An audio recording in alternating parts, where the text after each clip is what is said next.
Allahu Akbar.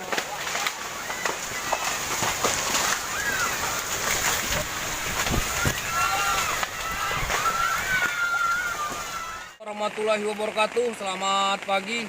Jadi mohon izin melaporkan telah terjadi longsor di Desa Pulau Pinang, tepatnya di Jalan Trekul. Dan seperti yang bisa kita lihat bahwa ada satu unit mobil carry berwarna hitam tertimbun longsor setinggi kurang lebih 1 meter. Jadi dihimbau kepada pengguna jalan jika berperjalanan ingin ke Pagar Alam atau dari Pagar Alam ingin ke Lahat agar menggunakan jalan alternatif dengan melalui Jalan Morasiban dan Simpang Macang. Jadi untuk sementara ini arus lalin tersendat dan situasi cuaca hujan deras.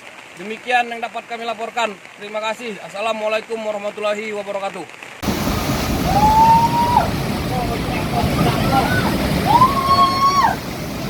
Astagfirullahaladzim.